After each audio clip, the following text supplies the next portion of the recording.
اور یہ ہے نبی پاک صلی اللہ علیہ وآلہ وسلم میرے آقا کا گھر، جسے اب لائبریری بنا دیا گیا ہے۔ اور اس لائبریری کو دن میں کھولا جاتا ہے مخصوص اوقات میں، رات کو یہ بند ہوتی ہے۔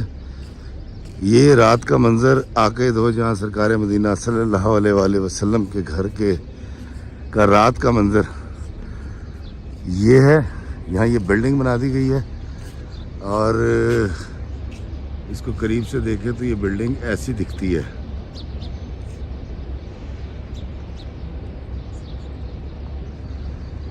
اور یہ گھر آقا کا، اور اس کے بالکل سامنے جب آپ دیکھیں، وہ سامنے جو آپ کو درخت نظر آ رہے ہیں، یہ حضرت بی بی خدیجہ الکبریٰ کا گھر تھا۔ یہ احاطہ حضرت بی بی خدیجہ کا تھا۔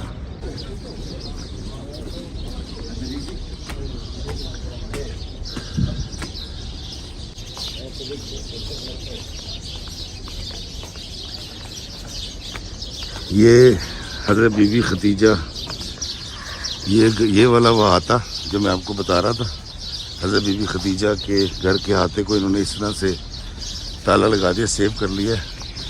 اندر سے میں دکھا نہیں سکتا، یہ ایسے دکھتا ہے، یہ دیکھیں۔ اور اس احاطے میں آپ کو وہ سامنے جو ہے وہ ملے گا، جو چیزیں گم جاتی ہیں وہ یہاں، اور یہاں سے آپ وصول کر سکتے ہیں۔ یہ دیکھیں، اور یہاں پر بھی نماز ہو رہی ہے۔ دوستو، یہ ہمارے آقا کریم کا گھر، یہ حضرت بی بی خدیجہ کے گھر میں کے احاطے میں اگے ہوئے درخت ہیں۔ غلاف کعبہ کو بنانے میں 125 کلو چاندی اور 100 کلو خالص سونا استعمال ہوتا ہے۔ یہاں پر وسیم بادامی سے اچانک ملاقات ہو جانا ایک نہایت خوشگوار واقعہ تھا۔ یہاں کے انچارج نے، جو کہ عربی ہیں، ہماری بڑی عزت افزائی کی، اور میرا سر فخر سے بلند ہو گیا۔ یہ خانہ کعبہ کا جو دھاگا ہے، جو اس میں استعمال ہوتا ہے غلاف کعبہ کے لیے، وہ دھاگا ہے، یہ دیکھیں۔ یہاں میں غلاف کعبہ کو نہ صرف دیکھ سکتا تھا، چھو سکتا تھا، بلکہ ٹانکا بھی لگا سکتا تھا، جو میں نے لگایا۔ میرے پیچھے آپ بلڈنگ دیکھیں، ایک پہاڑ کے آگے بنی ہوئی ایک فیکٹری ہے، جس کا نام ہے مجمع الملک عبدالعزیز لکسوہ الکعبہ المشرف۔ یہ ایک کپڑا بنانے کی فیکٹری ہے، لیکن اس کے اندر کوالٹی کیا ہے، یہاں پر غلاف کعبہ سیا جاتا ہے۔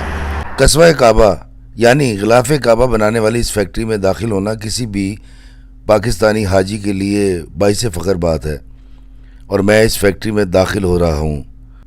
میرے لیے یہ بات ایک خواب سے کم نہ تھی۔ ہمیشہ سوچا کرتا تھا کہ جب بھی عمرہ پر جاؤں گا تو اس جگہ پر ضرور جاؤں گا جہاں پر غلاف کعبہ بنایا جاتا ہے، اور آج میں یہاں موجود ہوں۔ دوستو، پہلے اس فیکٹری کا نام کچھ اور تھا، مگر بعد میں شاہ سلمان نے غلاف کعبہ بنانے والی فیکٹری کا نام تبدیل کرنے کا شاہی فرمان جاری کیا، اور اس کے بعد اس کا نام کنگ عبدالعزیز کمپلیکس برائے قصوہ مطلب غلاف کعبہ رکھا گیا۔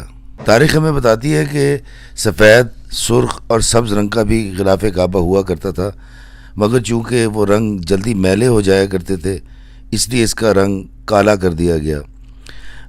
اس کا ریشم کا دھاگا جو ہے، اس سے کپڑا بنایا جاتا ہے، اور ایک غلاف کعبہ کو بنانے کے لیے 670 کلو خالص ریشم کی ضرورت ہوتی ہے۔ ریشم اور سوتی دھاگوں کا معیار برقرار رکھنے اور موسمی اثرات کا مقابلہ کرنے کے لیے اس کے متعدد ٹیسٹ بھی کیے جاتے ہیں، اور استحکام کو یقینی بنایا جا سکے۔ میرا بڑا بیٹا علی میرے ساتھ موجود تھا۔ ہم دونوں باپ بیٹے غلاف کعبہ کو چھو سکتے تھے، محسوس کر سکتے تھے، دعا کر سکتے تھے۔ میں افتخار احمد عثمانی، ایک پاکستانی، ان کا بہت شکر گزار ہوں۔ شکراً، اور جو عزت افزائی یہاں پر آ کر ہوئی ہے، ایک بحثیت پاکستانی، مجھے میرا سر فخر سے بلند ہو گیا جب انہوں نے کہا پاکستان زندہ باد۔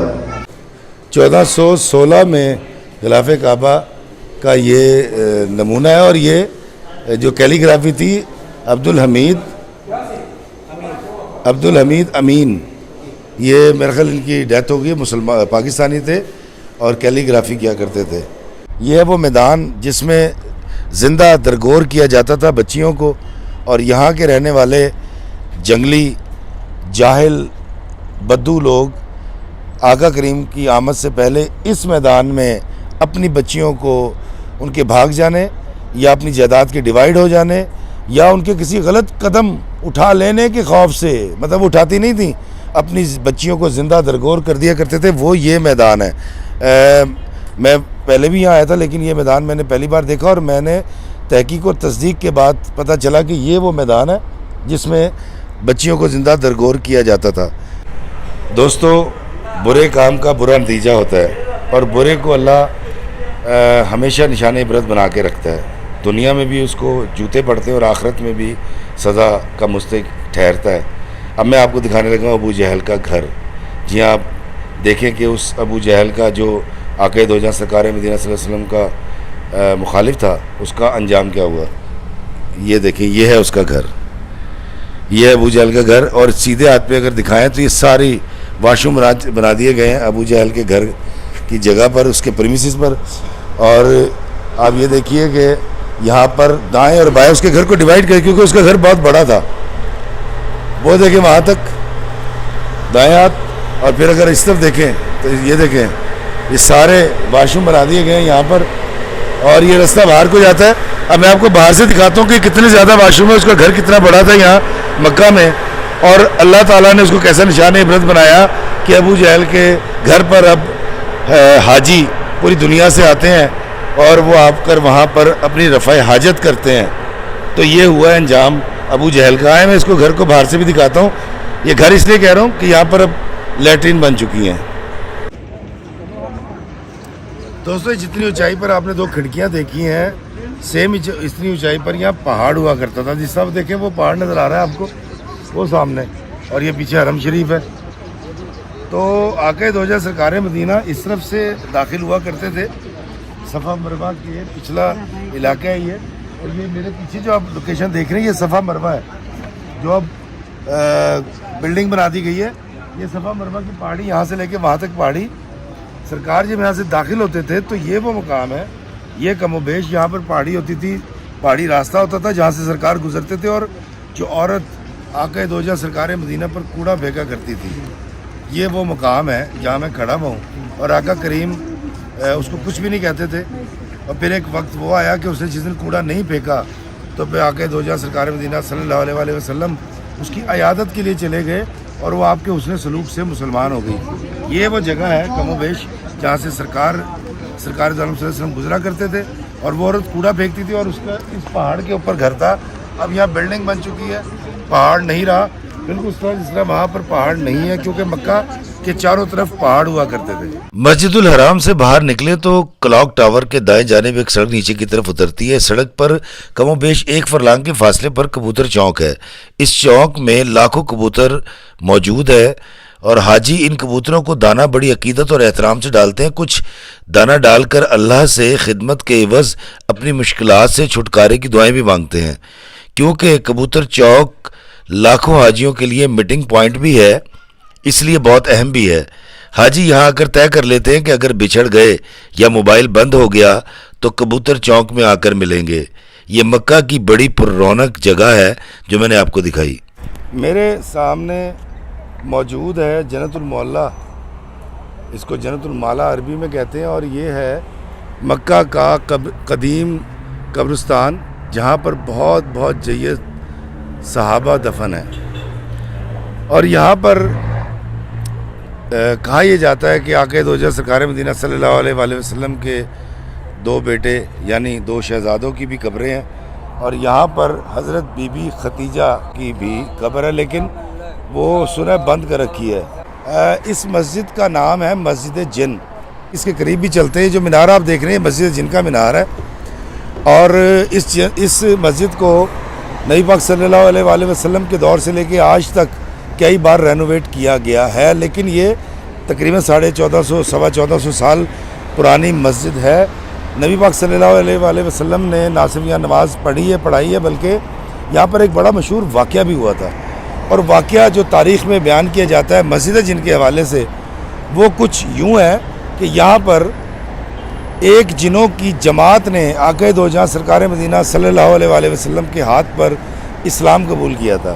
آئے میں آپ کو لے کر چلتا ہوں اس کے اندر بھی جو ان کا ایک روایتی دور تھا قدیم، یہ اس کی غمازی کرتا ہے۔ یہ بڑا خوبصورت مناظر ہوں گے یہاں یقیناً۔ شاہ فیصل کی تصویر، خانہ کعبہ میں پانی آیا ہوا ہے، اور یہ دیکھیں گردن ازرائی لوگ ڈوبے ہوئے ہیں۔ یہ وہ سوت ہے جس سے خانہ کعبہ کے غلاف کی کڑھائی ہوتی ہے۔ دوستو یہ وہ تالا ہے جو خانہ کعبہ میں لگایا جاتا تھا۔ ذرا اس کو قریب سے لا کے دکھائیے اس خانہ کعبہ کے تالے کو۔ یہ خانہ کعبہ میں سوال ہوتا ہے، اوپر سے دیکھ کے دکھائیے گا ذرا۔ یہ تالا خانہ کعبہ کے دروازے پر لگایا جاتا تھا۔ یہ تلوار ہے جی ذوالفقار، حضرت علی کی ذوالفقار کا میرا خیال ہے یہ یقیناً ایک ماڈل ہوگا۔ اصل ذوالفقار تو میرا خیال یہ نہیں ہو سکتی، جو شاید ہو بھی مجھے نہیں پتا، لیکن بالکل دو منہ والی، یہ دیکھیں اس کی دو دھاری ہیں، مطلب دو منہ والی تلوار ہے۔ اس کے بارے میں کہا جاتا ہے کہ یہ حضرت علی کی تلوار ہے اور بہت بھاری ہے، نہیں اٹھا سکتا۔ یہ دیکھیں فائٹر کے لیے، جسم کو بچانے کے لیے ایک اپر ہے۔ یہ دیکھیں یہ میدان جنگ میں جب تیروں سے بھالوں سے لڑائی ہوتی تھی اس دور کی ترجمانی کرتا ہے، اور یہ ہزاروں سال سے یہ جنگیں ان تیر تلواروں سے لڑی جاتی رہیں۔ یہ غلاف کعبہ سے لیے گئے یہ سارے ٹکڑے غلاف کعبہ کے ہیں، یہ وہاں سے لیے گئے ہیں۔ اور دیکھیں یہ سب سے بڑی عربوں کے تہذیب کا ایک حصہ اونٹ، یہ بڑا پیارا جانور ہوتا ہے، بڑا خوبصورت جانور ہوتا ہے، اور بڑا سیدھا اور پیارا جانور ہوتا ہے۔ اس کے بارے میں کہتے ہیں کہ یہ محبت کرنے والوں سے محبت کرتا ہے، لیکن یہ اگر کینہ رکھ لے تو پھر یہ چھوڑتا نہیں ہے۔ تو اکثر ہم سنتے ہیں اونٹ کی کینہ بڑی مشہور ہے۔ یہ اوپر یہاں کے جو سلمان بادشاہ ہیں ان کی تصویر ہے یہ۔ دوستو میں آپ کو ایک بڑی ہی خاص جگہ دکھانے لگا ہوں، حرم شریف میں جو پہلے کے پلر اور اس کی جو چیزیں یہاں پر محفوظ کر لی گئی ہیں وہاں سے اتار کے، کیونکہ اب اس کی تجزیے میں رائج کر دی گئی۔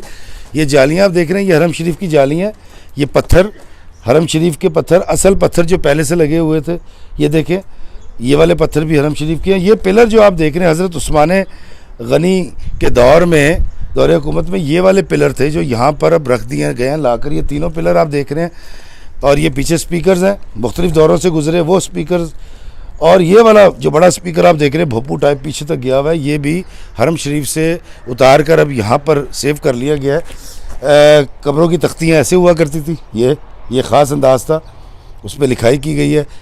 حرم شریف کی یہ جالیاں، یہ والی، یہ حرم شریف کے اندر جو پانی کے سے گزرگاہیں جو بنی ہوئی ہیں اس کے اوپر سے گزرنے کے لیے یہ والی استعمال ہوتی تھی، اور یہ والی جالیاں بھی حرم شریف کی ہیں۔ یہ جو آپ دیکھ رہے ہیں وہ تختی بھی، یہ والی جو سل ہے یہ بھی حرم شریف سے لایا گیا۔ اور یہ میں آپ کو بتاتا ہوں کہ حرم شریف کے اندر یہ پتھر بھی تھا، اور اس پتھر کے بارے میں کہا جاتا ہے یہ بہت پرانا، شاید اسی دور کا پتھر ہے، خلفائے راشدین کے دور کا۔ اور یہ پتھر یہ دیکھیں، اس کو یہاں پر لا کر محفوظ کر لیا گیا اور میوزیم میں رکھ دیا گیا۔ یہ پلر ہے خانہ کعبہ کے جو 3 ستون تھے ان میں سے ایک ستون، یہ ذرا اگر اندر سے ہم دکھا سکیں دیکھیے گا ذرا اس کے اوپر جا کے، یہ ستون جو ہے یہ آپ دیکھ رہے ہیں لکڑی کا، اور یہ خانہ کعبہ کا وہ والا ستون ہے۔ دوستو مجھے یقین ہے کہ آج کی ویڈیو آپ کو بہت پسند آئی ہوگی، کیونکہ اس ویڈیو میں رسول اللہ کے گھر کے علاوہ باقی تمام زیارات جو میں نے آپ کو دکھائی ہیں وہ آپ کے لیے یقیناً بالکل نئی ہوں گی۔ اگر آپ کو میری یہ ویڈیو اچھی لگی ہو تو میرے لیے دعا کیجیے گا۔ 27 اپریل سے شروع ہونے والے میرے یورپ کے دورے کو ضرور فالو کیجیے گا۔ اللہ میں آسانیاں عطا فرمائے اور آسانیاں تقسیم کرنے کا شرف عطا فرمائے، آمین۔ السلام علیکم ورحمۃ اللہ وبرکاتہ۔